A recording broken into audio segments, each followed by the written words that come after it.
Finally ইয়াশের toxic cinema দেখে ফেললাম। আর এটা দেখে শুধু একটাই কথা বলবো যে এটা একটা অর্থের মুভি ছিল। কেন আমি এই কথা বলছি এটাই তোমাদের এই ভিডিওতে বলবো। এখন দেখুন, টক্সিক সিনেমা বেশিরভাগ অডিয়েন্সদেরই কিন্তু পছন্দ হচ্ছে না, কিন্তু পার্সোনালি এটা আমার পছন্দ হয়েছে। কেন পাবলিকদের পছন্দ হচ্ছে না, প্রথমে যদি এটারই কথা বলি তাহলে ইয়াশ কিন্তু কেজিএফ সিনেমার মাধ্যমে তার একদম ক্যারিয়ারের পিকে চলে গেছে। সেই পিক জায়গা থেকেই সবাই এক্সপেকটেশন করেছিল যে ইয়াশ আমাদের নেক্সট একটা কেজিএফ সিনেমা দিতে যাচ্ছে, কিন্তু সেই সব অডিয়েন্সদের আশায় এক কথা বললে পানি ঢেলে দিয়েছে এই টক্সিক সিনেমার মেকাররা। তাই আমি বলতেছি, তোমরা যদি ভালো একটা স্টোরি বা অ্যাকশনের যেহেতু শুধু এই সিনেমাটা দেখতে চাও তাহলে তোমাদের পুরো এটা একটা রং ডিসিশন। বিশেষ করে যারা কেজিএফ এর ফ্যান আছো, কেজিএফ টাইপ সিনেমা দেখতে চাচ্ছ, তাদের জন্য তো এটা আরো বিশাল বড় একটা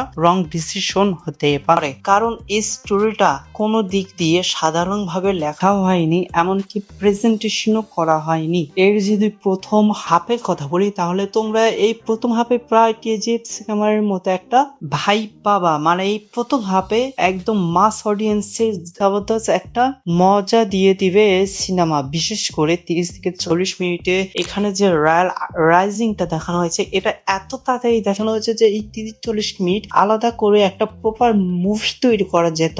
এমন এমন সিনগুলোই কিন্তু এই সিনেমায় দেখানো হয়েছে ফার্স্ট হাফে। কিন্তু সেকেন্ড হাফ থেকেই এর কিন্তু আসল স্টোরি প্লট শুরু হয়, যেটা এক কথায় বললে ফার্স্ট হাফের থেকে শতগুলো বেশি ভালো লেগেছে আমায়। বিশেষ করে এর ক্লাইম্যাক্সটা ছিল একদম নেক্সট লেভেলের। তোমরা যদি ক্রিস্টোফার নোলানকে চিনে থাকো তাহলে তার সিনেমা সম্পর্কে তো জানোই, তার সিনেমা সম্পর্কে কিন্তু কোনো আইডিয়াই পাওয়া যায় না ক্লাইম্যাক্সে গিয়ে আসলে হইলোটা কি। অনেক মাথা খাটানোর পরে কিন্তু তার সিনেমার আসল প্লটটা ধরা যায়। সেই রকমই কিন্তু হুবহু এখানে টক্সিক মেকাররা আমাদের সামনে প্রেজেন্ট করে দিয়েছে। এই সিনেমাটা যদি তোমরা একবার দেখে মনে করো যে এই সিনেমা তোমরা সবকিছু বুঝে গেছো, সব প্লট বুঝে গেছো, তাহলে এটা তোমাদের পুরো রং আইডিয়া। যদি তোমরা এই সিনেমাকে শুধু একবার দেখো তাহলে তোমরা ভাববে যে এটা আর পাঁচটা নর্মাল সিনেমার মতো একটা ফ্লপ সিনেমা, এর কোনো স্টোরি নেই। কিন্তু যদি দ্বিতীয়বার এই সিনেমাটার ভালো মতো ক্লাইম্যাক্সটা দেখো তাহলে তোমরা বুঝতে পারবা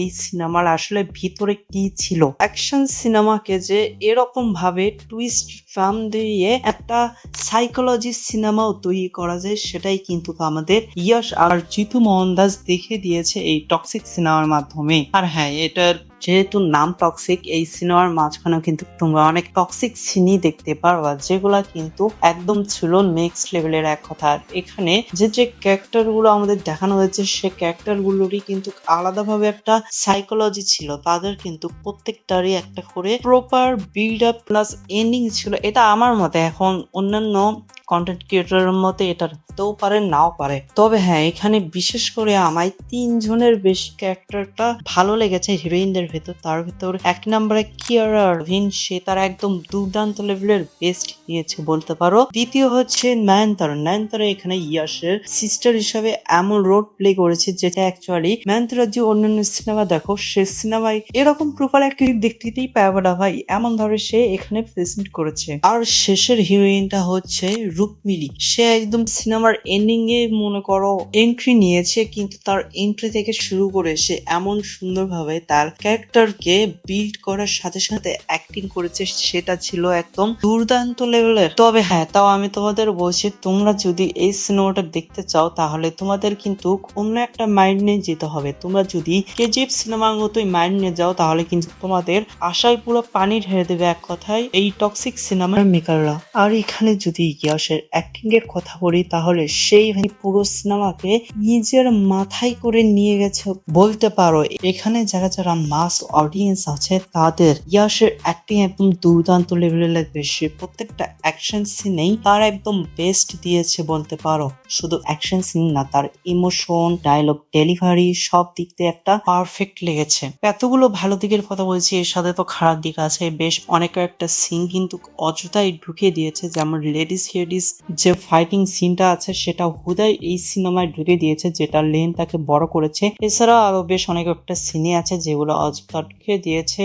আর সত্য করে বললে এর হিন্দি ডাবিংটা অতটা আমায় ভালো লাগেনি। অনেক জায়গায় অনেক লাউডলি ক্যারেক্টার গুলো বলে, আবার অনেক জায়গায় এতটা স্লো যে বিজিএম সেখানে ডায়লগের থেকে বেশি লাউড শোনা যায়। এক কথায় বলে হিন্দি ডাবিংটা একদম বাজে ছিল। তো এই ছিল এই টক্সিক সিনেমার পুরো রিভিউ। এটা কিন্তু সম্পূর্ণ আমার পার্সোনাল ওপিনিয়ন। এখন এক একজনের তো এক এক রকম ওপিনিয়ন হতেই পারে এই টক্সিক সিনেমা নিয়ে, তাই আমার ওপিনিয়নের সাথে কি একমত অবশ্যই কিন্তু কমেন্টে জানিয়ে দেওয়া, আর তোমাদের কি ওপিনিয়ন সেটাও কমেন্টে জানিয়ে দেওয়া। তো এখন যদি বলি এই সিনেমাটা কাদের দেখা উচিত, তাহলে যারা মাস অ্যাকশন মাসালা সিনেমা দেখতে পছন্দ করো তাদেরও এই সিনেমাটা বেশ অনেক অংশেই ভালো লাগতে পারে, কিন্তু যারা সাইকোলজি সিনেমা পছন্দ করো না তাদের একদম এই সিনেমাটা অসাম লাগবে। বিশেষ করে ক্লাইম্যাক্সে গিয়ে যে সাইকোলজিক্যাল সিন সারে না ভাই, সেটা একদম মনকে কাড়িয়ে নিয়েছে এক কথায়। আমি এই ভিডিও টক্সিক সিনেমার কোনো স্পয়লার দেইনি, তাই তোমরা বিন্দাস টক্সিক সিনেমা গিয়ে দেখে আসতে পারো। তো এই ছিল এই ভিডিও, তোমাদের সাথে দেখা হচ্ছে নেক্সট একটা ভিডিওতে। Good bye.